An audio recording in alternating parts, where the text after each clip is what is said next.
Welcome to সামনা blog. বন্ধুরা, আজকের আমি কচুর পাতা চচ্চড়ি করব। আপনারা দেখুন ভিডিওটা। আমার কাছে মাছ নেই, তাই আমি শুধু রসুন পেঁয়াজ দিয়ে করব। এরমভাবে করে খেলেও ভালো লাগে। আপনারা সম্পূর্ণ ভিডিওটা দেখতে থাকুন। আমি প্রথমে সর্ষের তেল দিলাম,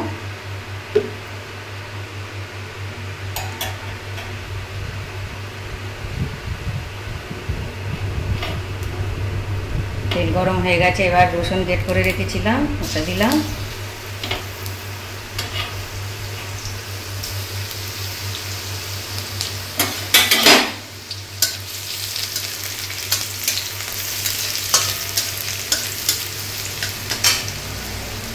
আর পেঁয়াজ কুচিগুলো দিলাম,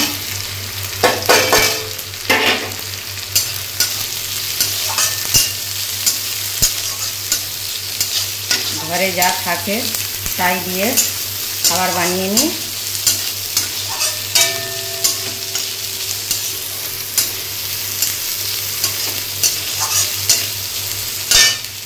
দুটো কাঁচা লঙ্কা,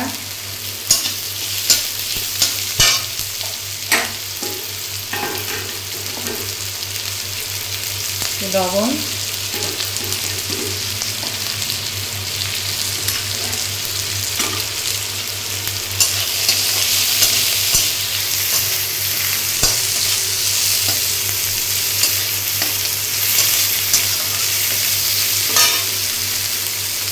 আরেকটু তেল দিলাম,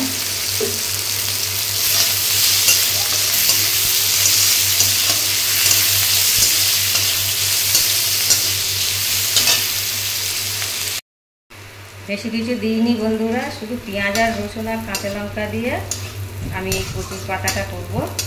খেতেও ভালো লাগে। এর আমি কচুর পাতাটা দিয়ে দেব।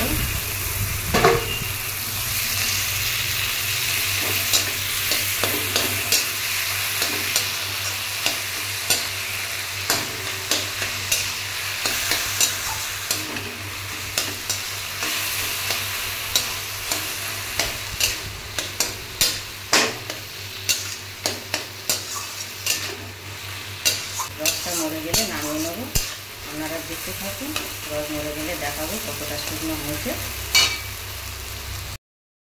বন্ধুরা, এই যে আমার কচুর পাতা একদম শুকিয়ে গিয়েছে, রস একদম শুকিয়ে গিয়েছে।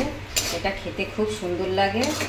মাছ নেই তা কী হয়েছে, এরকম পেঁয়াজ রসুন দিয়ে করে খেলে খুব সুন্দর লাগে। এবং আমি একটা জিনিস বলা হয়নি, গরম জলে লবণ ফেলে আমি কচুর পাতাটা ভাবিয়ে নিয়েছিলাম। তারপরে আমি পেঁয়াজ রসুনের উপরে দিয়ে এরমভাবে শুকনো করে নিয়েছি। এরমভাবে করে খেয়ে দেখবেন, খুব ভালো লাগবে। আর আমার এই ভিডিওটা যদি আপনাদের ভালো লেগে থাকে তাহলে আমার চ্যানেলটি লাইক শেয়ার সাবস্ক্রাইব করে দেবেন। প্লিজ প্লিজ আপনাদের কাছে অনুরোধ রইল।